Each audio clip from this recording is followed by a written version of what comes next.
Selamat sore saudara-saudara yang dikasihi Tuhan. Salam jumpa kembali dalam persekutuan kita dengan Kristus Yesus.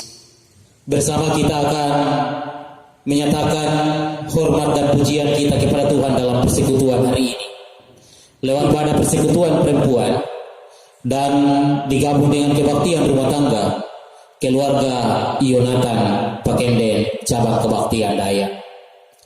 Untuk memulai persekutuan kita dengan Tuhan saat ini, saya undang jemaat berdiri dan bersama kita membuka kidung jemaat nomor 18. Kita memuliakan Tuhan, Allah hadir bagi kita dan hendak memberi berkat.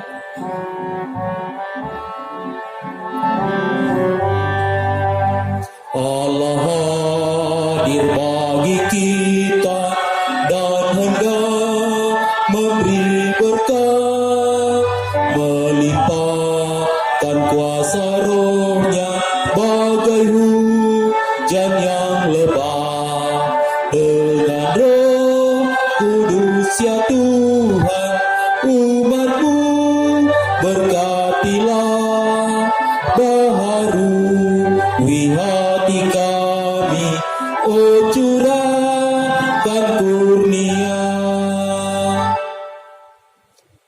Pertolongan kita dalam ibadah saat ini adalah di dalam kehendak dan kasih Allah.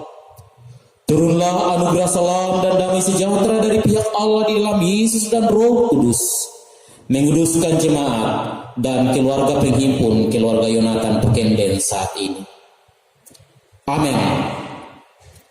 Saudara-saudara yang dikasihi Tuhan, perkenanan Tuhan kita boleh melewati kehidupan sepanjang hari ini.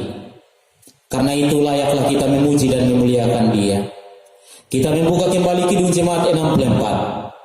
Bila kulihat bintang gemerlapan, pujian kita kepada Tuhan.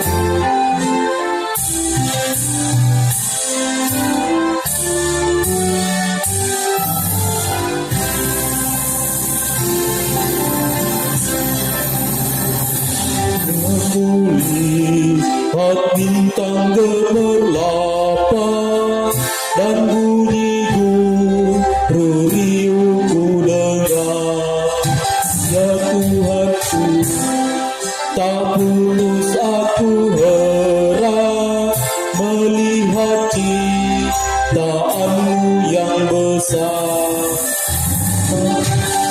Aku pun memuji-Mu, sungguh besar Kau Allahku.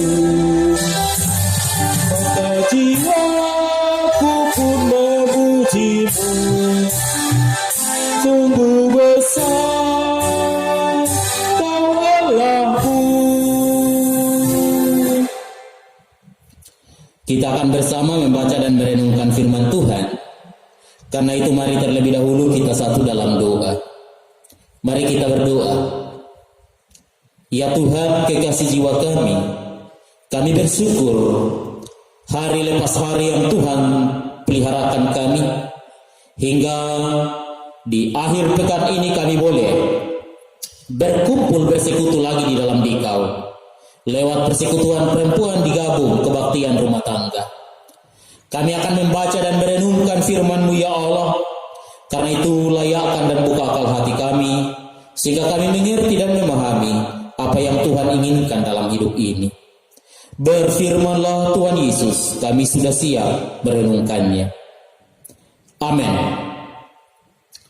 Jemaat yang dikasihi Tuhan, bagian Alkitab yang saya siapkan untuk kita baca dan renungkan adalah dalam kitab Pertama Raja-Raja pasal 3. Pertama Raja-Raja pasal 3. Dan akan saya baca hanya ayat 9 saja. Pertama Raja-Raja pasal 3 ayat 9 berbunyi, maka berikanlah kepada hamba-Mu ini hati yang paham menimbang perkara untuk menghakimi umat-Mu dengan dapat membedakan antara yang baik dan yang jahat. Sebab siapakah yang sanggup menghakimi umat-Mu yang sangat besar ini? Demikianlah firman Tuhan yang dibaca. Berbahagialah kita yang merenungkannya dan melakukannya dalam hidup sehari-hari. Amin. Jemaat yang dikasihi Tuhan, penggalan ayat di ayat 9 yang kita baca hari ini, pasal 3, penggalan pasal 3, adalah doa atau sekaligus permohonan, permintaan Raja Salomo kepada Allah. Salomo meminta hikmat kepengetahuan yang asalnya dari Allah dalam melaksanakan tugas tanggung jawabnya sebagai seorang raja di Israel. Ia meminta langsung kepada Tuhan. Bapak Ibu Saudara yang dikasihi Tuhan, berbicara tentang hal meminta, maka pada prinsipnya setiap manusia, setiap kita pasti sudah pernah meminta. Jadi kalau dalam kaitan meminta biasanya ada dua pihak, dua oknum yang meminta dan tempat meminta. Kita akan berbicara tentang pihak yang meminta, pihak yang bermohon. Biasanya ketika kita meminta, erat tentunya kaitannya dengan kebutuhan dan juga tidak lepas dari keinginan. Saya kira tidak ada orang yang meminta yang tidak ada kaitannya dengan kebutuhan atau keinginan. Yang namanya meminta sekali lagi erat kaitannya dengan kebutuhan dan keinginan. Permintaan itu tentunya juga dipengaruhi oleh kebutuhan dan keinginan, dan kebutuhan kita tidak lepas dari tujuan hidup. Jadi permintaan erat kaitannya dengan kebutuhan dan keinginan. Kebutuhan itu sendiri tidak lepas dari tujuan hidup. Contohnya, tujuan hidup petani pastinya sukses menjadi petani yang berhasil. Maka ia pasti punya kebutuhan untuk menggapai tujuan hidup keberhasilan. Apa kebutuhan petani? Kebutuhan petani tentunya dia membutuhkan bibit yang baik, bibit yang unggul dalam bercocok tanam. Ia membutuhkan lahan atau tempat menyemaikan bibit tanamannya. Kebutuhan petani yang lain selain lahan, selain bibit, tentu alat-alat pertanian. Kalau mau mencangkul ya pasti dia butuh alat cangkul. Kalau dia butuh untuk membesarkan atau membuat tanamannya subur, ia butuh pupuk. Jadi kebutuhannya adalah tidak lepas dari tujuannya. Jadi bisa kita bayangkan kebutuhan ibu bapak apa sekarang, dan kebutuhan ibu bapak tidak lepas dari apa tujuan hidup saudara-saudara. Atau contoh kecil, tujuan hidup, prinsip yang diberlakukan orang tua kita adalah banyak anak, banyak berkat. Sehingga terkadang tujuan itu adalah berkeluarga harus punya anak. Padahal saya mengatakan tujuan utama berkeluarga bukan semata-mata punya anak. Tetapi tujuan utama membangun hubungan suami istri adalah bagaimana nama Tuhan dipermuliakan. Saya kembali tadi dalam prinsip nenek moyang kita, banyak anak, banyak berkat. Sehingga karena tujuan itu ingin dicapai, maka kebutuhan mereka adalah bagaimana bisa beranak, melahirkan banyak anak, banyak berkat. Makanya ada prinsip, kalau memang sepasang suami istri yang tidak punya anak, mereka bisa cerai, mereka bisa cari pasangan yang lain. Karena tujuan hidup ke sana. Sekali lagi saya mau katakan, ini bukan tujuan hidup umat Kristiani. Nah, jadi tujuan hidup tidak lepas dari kebutuhan. Dan kebutuhan itu erat kaitannya juga dalam tujuan hidup. Dan mempengaruhi ketika kita meminta sesuatu. Nah, Bapak Ibu Saudara yang dikasihi Tuhan, inilah yang terjadi dalam bacaan kita. Salomo meminta apa yang menjadi tujuan hidupnya. Tujuan hidupnya adalah menjadi raja yang baik bagi rakyatnya. Raja yang bisa mengayomi kepentingan rakyatnya. Itu tujuannya. Sehingga raja meminta apa yang sangat dibutuhkan baginya untuk memerintah sebagai seorang raja.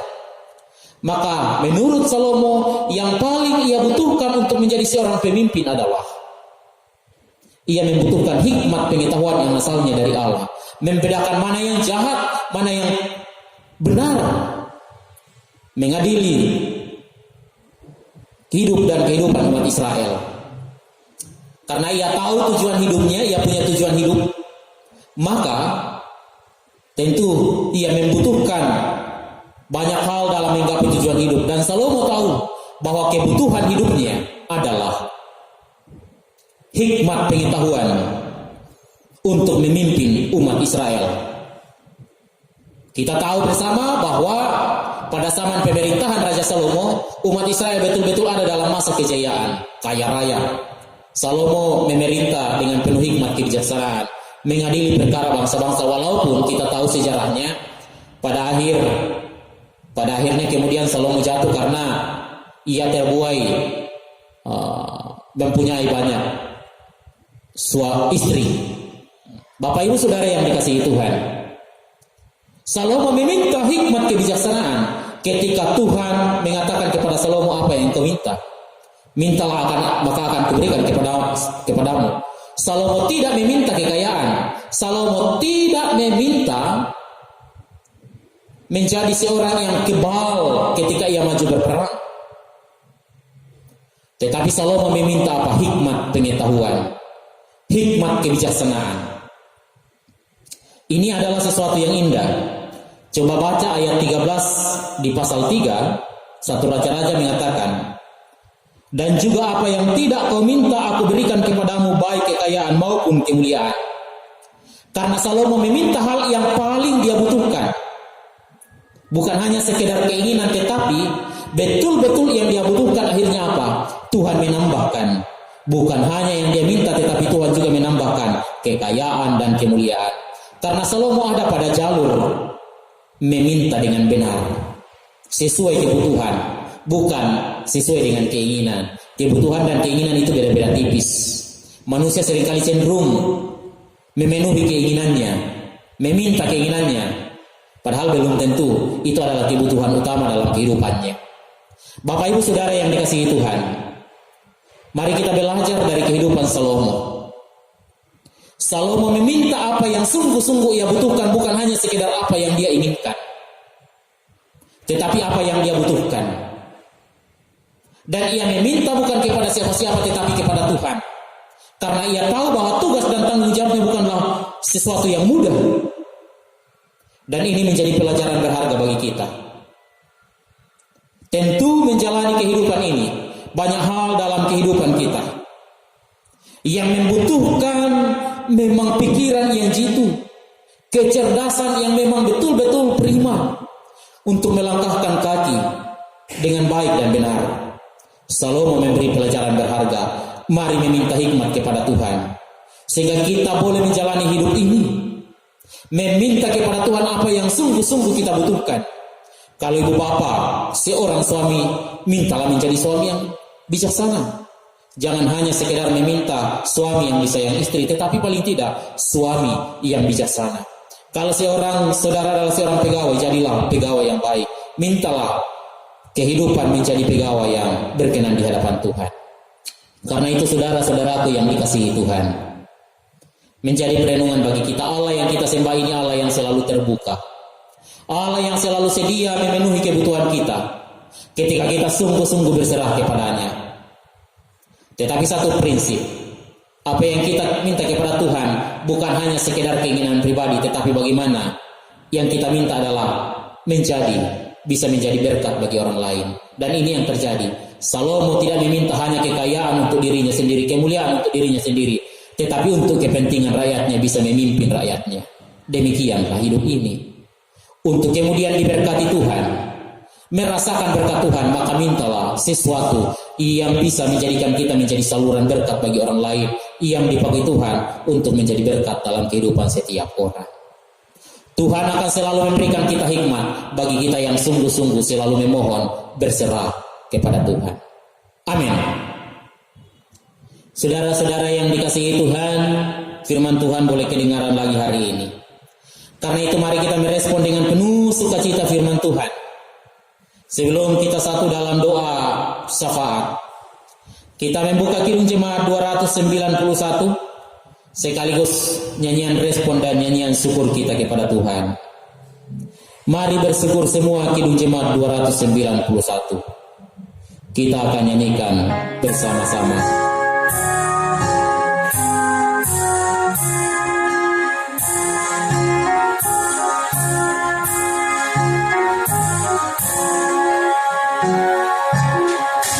Mari bersyukur semua atas kebajikan Tuhan, kasih perjanjiannya sungguh nyata selamanya.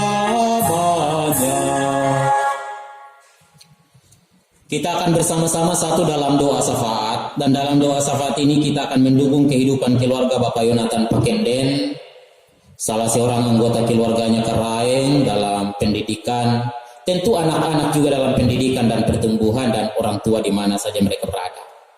Mari kita berdoa. Kami bersyukur Tuhan untuk hari ini, di mana kami boleh bersekutu kembali melalui media virtual.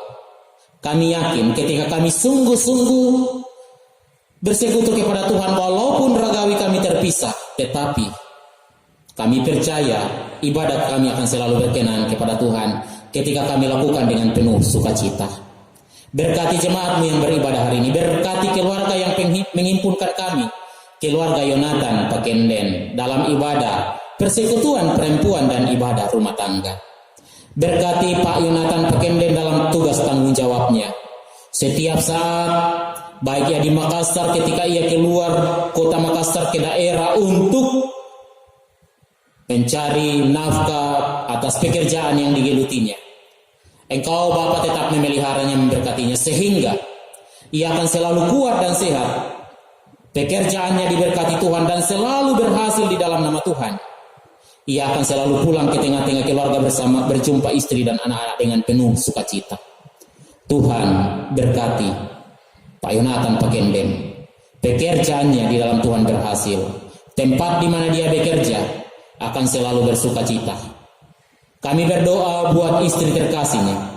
Tuhan berkati ibu rumah tangga istri terkasihnya, sehingga ia akan selalu menjadi istri yang berhikmat dalam mendampingi anak-anak bersama dengan suami menata kehidupan rumah tangga. Hidupnya akan selalu diberkati Tuhan menjadi istri yang penuh hikmat bijaksana di dalam nama Tuhan. Ia kuat dan tetap sehat. Berkati anak-anak Pak Yonatan Pakenden dalam pertumbuhan dalam masa remaja dan juga dalam pendidikan mereka masing-masing. Ketika mereka belajar dari rumah masing-masing, Engkau tetap memberikan mereka cerdas, hikmat, rajin belajar, sehingga kelak di kemudian hari anak-anak boleh berhasil dalam pendidikan karena Tuhan memberkati. Mereka semua akan menjadi anak-anak yang baik, anak-anak yang dengaran. Berkati anak kekasih Karaeng dalam proses pendidikan sementara semester, Bapa Engkau peliharakan, sehingga di dalamnya juga ia pun boleh merasakan kasih karunia Allah, berhasil kelak di kemudian hari dalam damai sejahtera. Ya Tuhan Yesus, kami berdoa untuk orang tuanya di mana saja mereka berada. Berkati orang tua di kampung halaman, sehingga orang tua dalam masa tua tetap bersukacita, tetap terpelihara dalam kasih sayang Allah. Diberkatilah kebutuhan Pak Yonatan Pakenden selalu terpenuhi dari Allah.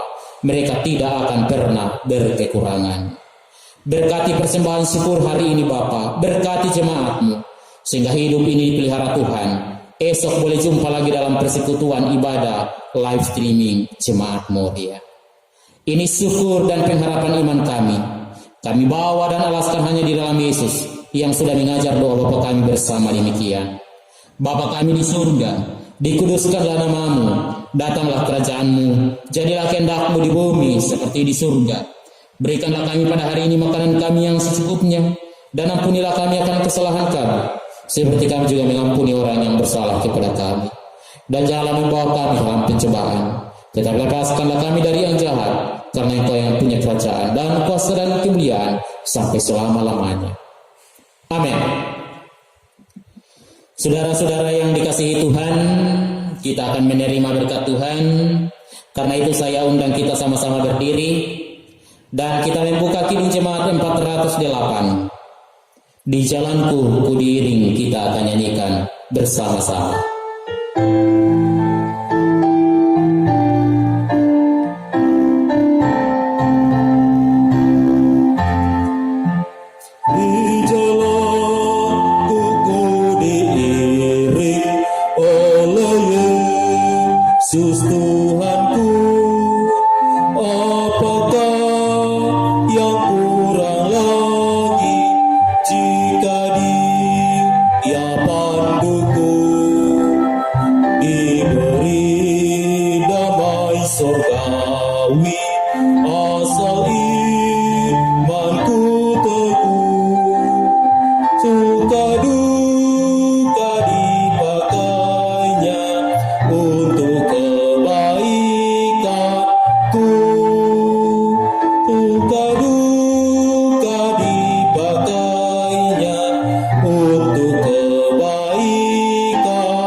Arahkanlah hatimu dan pikiranmu dan terimalah berkat dari Tuhan. Damai sejahtera Allah dan pengasihan Yesus dan Roh Kudus memberkati Pak Yonatan, Pak Kenden, istri dan anak-anak, memelihara mereka dalam segala perjalanan hidup dan keluar masuknya di rumah mereka, dan juga memberkati jemaat sekalian dalam menjalani hidup ini dengan penuh damai dan sukacita sekarang dan selama-lamanya. Amin. Demikian ibadah kita hari ini, saudara-saudara. Terima kasih kehadiran jemaat. Terima kasih keluarga Pak Yonatan Pak Kenden yang sudah menjadi penghimpun hari ini. Selamat malam.